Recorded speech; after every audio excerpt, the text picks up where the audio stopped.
Have you ever watched the person you loved choose someone else?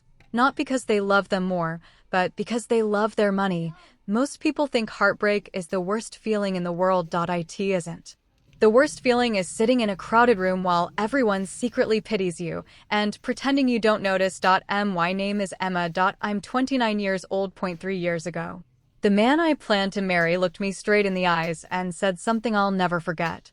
Love doesn't pay the bills. 2 months later, he married a millionaire's daughter. 3 years after that, he received an invitation to my wedding, and by the end of that night, he finally understood the price of choosing money over loyalty. But I'm getting ahead of myself. Let me tell you how it all started. When I met Ryan, neither of us had anything to. He worked as a junior architect. I was a pediatric nurse working 12-hour shifts. We rented a tiny apartment outside Seattle.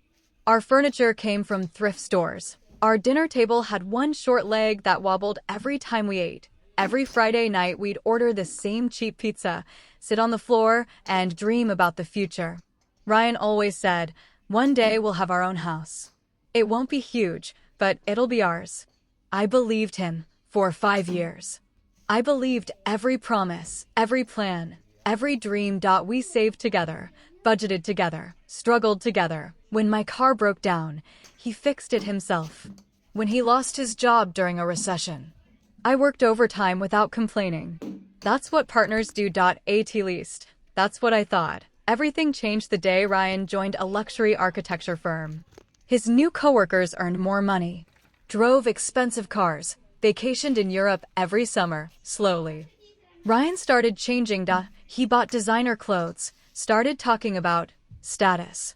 He suddenly hated our apartment. Our old friends became unambitious.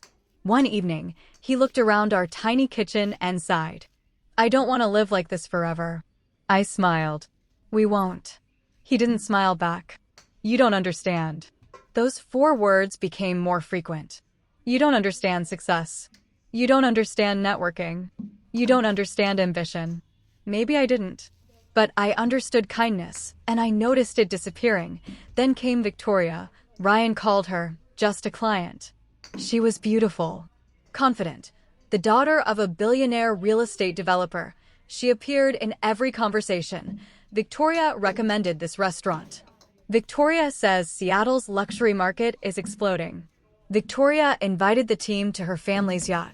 I ignored every warning sign because trust makes you blind.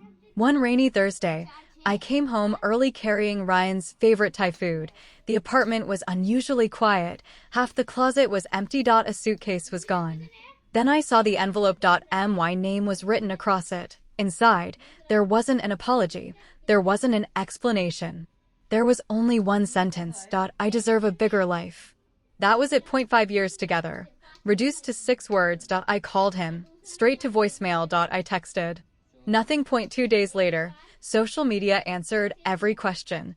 There they were, Ryan and Victoria, holding hands, smiling, standing in front of a private jet.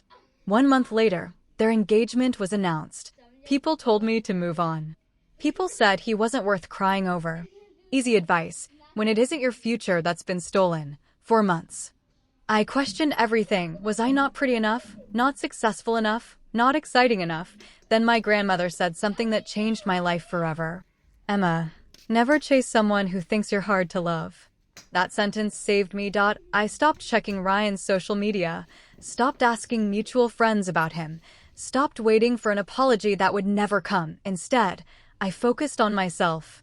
I earned another nursing certification, accepted a leadership role at the hospital, started volunteering at children's medical camps. Life wasn't glamorous, but it was peaceful. 2 years later, something unexpected happened. A young man walked into the pediatric ward carrying balloons for his little nephew. He wasn't loud. He wasn't flashy. He stayed all night beside that little boy's hospital bed. Every nurse noticed him. Not because he had money, because of the way he treated people. That was the first time I met Daniel. I had no idea. Meeting him would change my life forever, and I definitely had no idea that one day, Ryan would receive an elegant ivory wedding invitation with my name on it, and suddenly realize he hadn't upgraded his life. He had walked away from the best thing that ever happened to him. For the first few weeks, Daniel was just another familiar face at the hospital. Every Tuesday and Thursday, he visited his 8-year-old nephew, Mason. Unlike most visitors, he never rushed through the room. He played board games, helped the nurses, even stayed behind to clean up after everyone left. One afternoon, I jokingly asked, "Do you secretly work here?" He laughed. "No, but hospitals have a way of reminding you what really matters." That answer stayed with me. We started talking during my lunch breaks, then after my shifts, then over coffee. Unlike Ryan, Daniel never interrupted me. He listened, really listened. When I talked about difficult days at the hospital, he asked how I was feeling, not how much overtime I was making. When I mentioned my dream of opening a children's health foundation one day, he didn't laugh. He asked, "How can I help make that happen?" It was such a simple question, but nobody had ever asked me that before. 3 months later, he finally asked me to dinner. "I know this isn't exactly romantic," he smiled, "but the best taco truck in Seattle closes in 20 minutes. I laughed.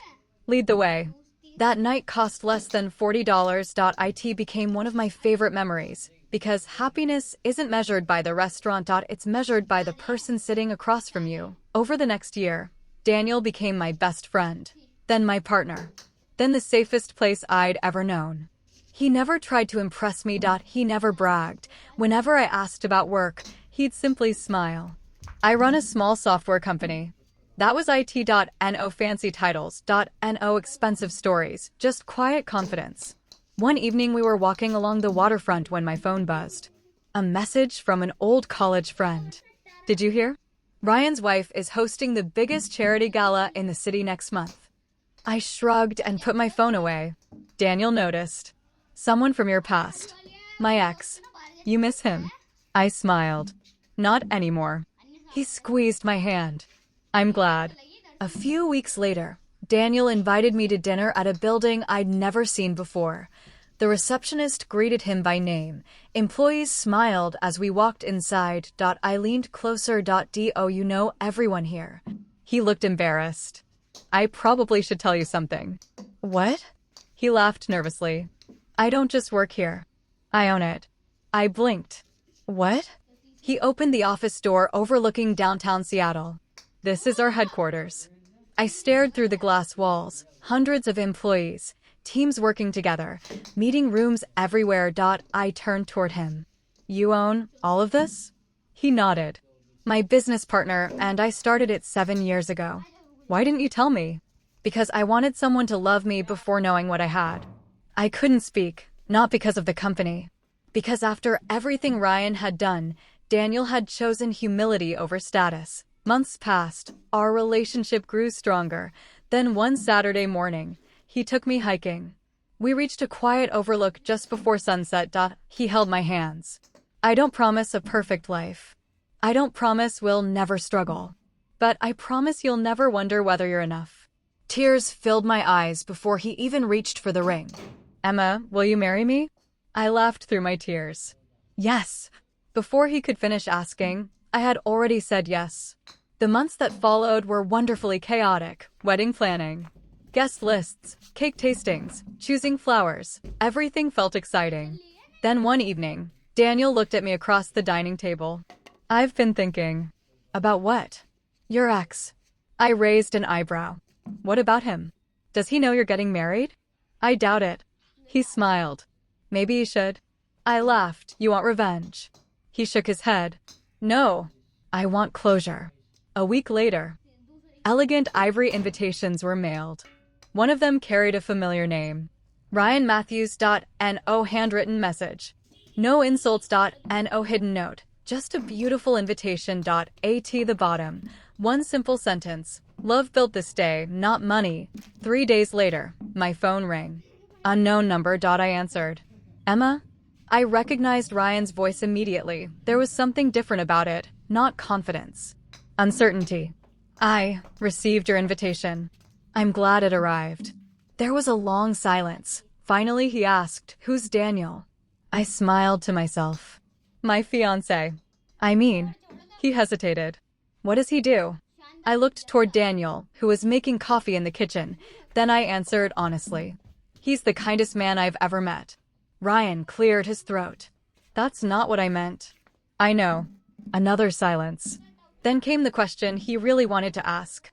How can you afford a wedding at the Grand Pacific Resort? I smiled. The same way everyone else does. What does that mean? It means we'll see you there. Before he could ask another question, I ended the call. For the first time in years, Ryan wasn't wondering whether I still loved him. He was wondering whether he had made the biggest mistake of his life.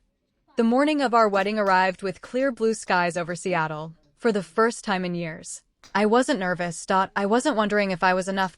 I wasn't afraid someone would leave. I was exactly where I was supposed to be. As the bridal suite buzzed with laughter, my maid of honor walked in holding her phone. Emma, you might want to see this. I frowned. What happened? She handed me the screen. It was a message from one of our mutual friends. Ryan and Victoria had accepted the invitation. I simply smiled. Good. My maid of honor looked confused. You're okay with that? I invited them. Why? I looked at my reflection in the mirror. Because today isn't about proving them wrong. It's about proving I never needed their approval. Meanwhile, across the resort lobby, Ryan stood beside Victoria as guests began arriving. Victoria adjusted her designer dress and whispered, I still don't understand why we're here. Ryan didn't answer. Ever since receiving the invitation, something had been bothering him. The venue alone was worth more than he had imagined. Luxury cars lined the entrance. Business leaders, doctors, judges, technology founders, even a few well-known public figures greeted Daniel like an old friend. Ryan quietly asked another guest, So, how do you know the groom? The man smiled. Daniel, we've worked together for years. He's one of the smartest founders I've ever met. Ryan forced a smile. Founder? You didn't know? The man laughed. He sold one company for 8 figures and built another that's expanding across the country. Ryan's face lost its color. Victoria noticed immediately. What's wrong? He whispered, I didn't know. She frowned. You never looked. A few minutes later. The ceremony began. The music filled the garden. Everyone stood. Daniel looked toward the aisle and smiled the same genuine smile I'd fallen in love with. No cameras. No performance. No need to impress anyone. Just happiness. As I walked toward him, I caught Ryan watching. For a second, our eyes met. There wasn't anger anymore, only regret. Daniel took my hands. You look incredible. I laughed softly. So do you. The officiant began. Every promise Daniel made was simple, honest, real. I promise to choose you, even on ordinary days. Especially on ordinary days. I felt tears in my eyes. Those words meant more than every expensive gift Ryan had ever bought me. When we exchanged rings, the guests applauded, not because it was extravagant, because it was genuine. During the reception, people laughed, danced, shared stories. There were no speeches about money. No comments about status, only family, friends, and love. As I greeted guests, someone quietly approached me. Ryan. He looked older than I remembered, not in age. In expression. Emma. Congratulations. Thank you. There was an awkward silence. Finally he spoke. I owe you an apology. I waited. I thought success meant having the biggest house, the nicest car, the richest partner. He looked around the ballroom. I was wrong. I smiled politely. I hope you found what you're looking for. He looked down. I don't think I ever will. Before I could answer, Victoria called his name from across the room. She didn't look happy. She had spent the evening realizing something painful. The people she wanted to impress already respected Daniel, not because he was wealthy, because he was humble. Ryan took a deep breath. I just wanted you to know. I never stopped wondering what would have happened if I'd stayed. I smiled gently. I stopped wondering years ago. Those words were enough. He nodded slowly. I guess that's fair. As he turned to leave, he stopped one last time. You won. I shook my head. No, Ryan. This was never a competition. You chose money. I chose peace. And peace is worth more than anything you can buy. He gave a small smile, the first honest smile I'd seen from him in years. Then he walked away, not defeated, just finally understanding. Later that night, Daniel and I stood on the balcony overlooking the water. Fireworks reflected across the bay. He wrapped his arm around my shoulders. You okay? I smiled. Better than okay. I feel free. He kissed my forehead. I'm glad. As the music played behind us, I looked back through the ballroom windows. Ryan and Victoria had already left. There was no dramatic argument. No public humiliation. No shouting. Life had already delivered the lesson they needed. Sometimes, the loudest revenge isn't revenge at all. Sometimes it's building a life so full of love that the people who underestimated you become nothing more than a chapter in your story. That night, as Daniel and I shared our first dance as husband and wife, I realized something my grandmother had tried to teach me years earlier. Never beg someone to see your worth. The right person won't need convincing. And the wrong person will one day realize what they lost. By then, you'll already be far too happy to care. The end.